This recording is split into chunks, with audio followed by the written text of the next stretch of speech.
Then comes the idea of writing hypothesis, and again, hypothesis is nothing but uh, as in developing logic for hypothesis or propositions is just like again writing a story, and you are saying that I believe X and Y is related.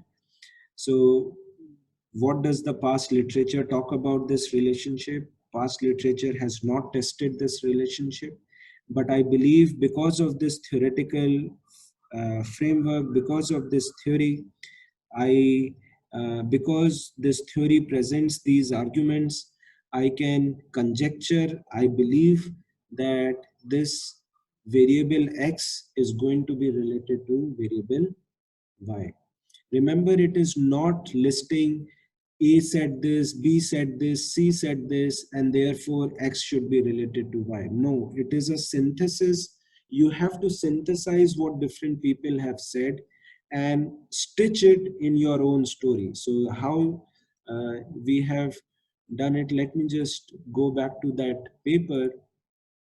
If you see this theoretical background where we have, this is the model that we talked about: job characteristics, turnover intention as an outcome variable, mediator is work engagement, and then personality moderates these two relationships, right? So what we are saying is, with more than 1500 academic studies, it is a vibrant area of research. A topic closely related is turnover intentions, and it has been found to be strongest to precursor to turnover. Now look at how we are theorizing the relationship of turnover intention with job characteristics. So I first talk about, this is what I think Asha asked, or I don't remember the name, but that you see the first thing that I quote here is Hackman and Oldham 1975 paper, where they defined what is job characteristic. And we say task, we then define what do these different aspects of job characteristics mean. And then we say, following recent studies on job characteristic, we hypothesized. So there have been recent studies. So we are quoting studies. Look at it. Look at the time 2006, 2009, 2015. We hypothesized that in the context of managerial work, all five constituents may have motivational effect. We then describe how they will be useful. There has been evidence suggesting employees provided with jobs that are high on motivating characteristics are likely to reciprocate with lower turnover intention. Again, we are quoting 2009, 11, 9, and 98. When individuals receive high job resources from their organizations, they are likely to feel obliged to respond in kind and repay the organization. One of the ways in which employees reciprocate is by lowering the turnover intention. Based on the above arguments and drawing evidence from past studies, we hypothesize this. So you see, at no point we are saying A said this, so we are saying this. Rather, what we are saying is we are creating our own arguments and then giving support from existing literature to sort of build or to validate or to provide support to the arguments that we are stating. So this is how a literature review, when we say grounding for our hypothesis, you have to synthesize the literature, you have to cull out arguments from different papers, use theoretical backgrounds, and then make arguments, logical, rational arguments to support what you are trying to say in the paper. You see, the next thing we talk about the theory. The theory has played a major role in conceptualizing work engagement. The theory states that there are two overarching qualities of a job: job demands and job resources. Job demands refer to physical, psychological, social, or organizational aspects of job that require sustained cognitive and emotional effort. Examples of job demands are so and so. Job resources refers to those physical, psychological, social, or organizational aspects of job that achieve work goals, reduce job demands, and stimulate personal growth and development. Right? Job resources can be located at organization level, interpersonal and social relations, and within the organization of work. So now we say motivating job characteristic is a key job resource that can stimulate work engagement. So now you see we are building on the job demands resources theory and saying that job characteristic is a key job resource that can stimulate work engagement. Particularly, the presence of autonomy and variety of meaning can enhance level of intrinsic motivation. A high level of feedback provides information about results of work.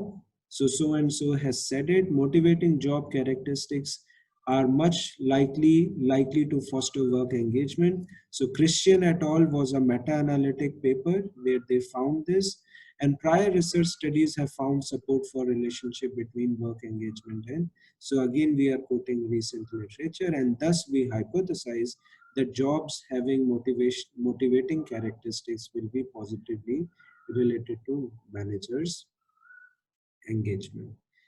Then we talk about turnover intention and mediating role. So again, we use the role of job demand resources theory, buffers job demand, fosters goal accompaniment, stimulates positive affective reactions. So please understand that literature reviews have to be written more like stories summarizing the past literature using theoretical arguments from some established theories and then extrapolating the arguments from both research as well as theory to build or to develop arguments for your study hypothesis. Okay. Now, there is a hypothesis also in some papers and there is a proposition also in some papers. Does anybody know the difference between a hypothesis and a proposition? So prepositions, generally you get many hypotheses. So preposition is something which is broader in terms of if we compare it to hypothesis, and it generally give ways to different more hypotheses in future research. So my understanding is in qualitative research, we come with propositions. And when we do an empirical study on it, we create hypotheses out of those propositions. Okay, anybody else? So as far as my understanding is concerned, propositions are basically assumptions, and propositions that can be empirically tested are hypotheses. Okay, okay. So propositions are statements of relationships between theoretical constructs. Okay? Whereas a hypothesis is a relationship between variables that are going to be empirically tested. So Soumya was right in the second part where a hypothesis you will therefore always find in empirical papers where you are going to test the relationship between variables between, let's say in this example, job characteristics to turnover intention. So there is a hypothesis because I am going to now test the relationship between the variable job characteristic and the turnover intention. Whereas a proposition is also a relationship. It is not an assumption. It is also a relationship, but it is a relationship that is more at a conceptual level. So we say propositions are relationship between constructs where you just say job characteristics and turnover intention, but you don't really bother about how are you going to test this relationship. How are you going to measure job characteristic? How are you going to measure turnover intention? You are just going to test the relationship. Whereas in hypothesis, you just don't say that there is a relationship. We are also going to measure job characteristic, turnover intention, and we are going to test the relationship between the two. Therefore, propositions are always found in conceptual, theoretical, qualitative papers, okay? Whereas hypotheses are always found in quantitative papers where you are going to measure the construct and you are going to perform some analysis to test the relationship. You will never find propositions being written in empirical papers where you are going to collect data and test the relationship. You will never find hypotheses written in conceptual papers where you are not going to collect data, not going to measure the construct, and not going to analyze the relationship. So that's the difference between the two, right? Again, I have mentioned this positioning hypothesis in relation to related research, conversation with existing research. It is not mere citation of papers. You are not just going to say, okay, A has said this and so on. You have to develop a clear logical argument explaining why the core variables or processes are related in the proposed fashion. I have just shown you examples of.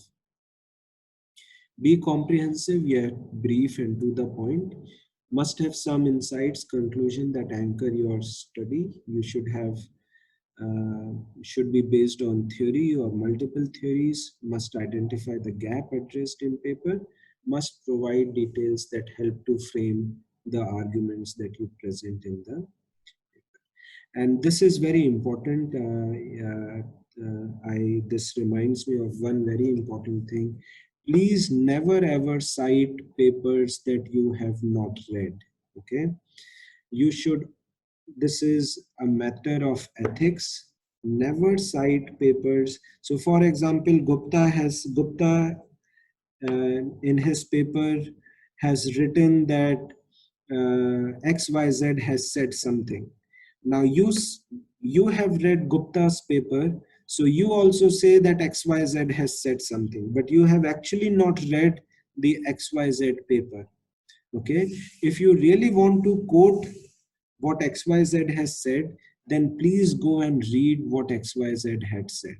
Okay, never quote papers, or if you are saying that you are quoting, then please say copied from CF, okay, from CF Gupta and so and so. Okay, so never ever cite papers where you don't papers that you have not read. This is a matter of ethics, and this avoids wrong citations, wrong quotations. A lot of times what may happen is you may be quoting something which that author has actually not said, because it is somebody else's interpretation of that paper, and you believe that somebody else's interpretation is correct, and then you write about it without actually reading that paper, right?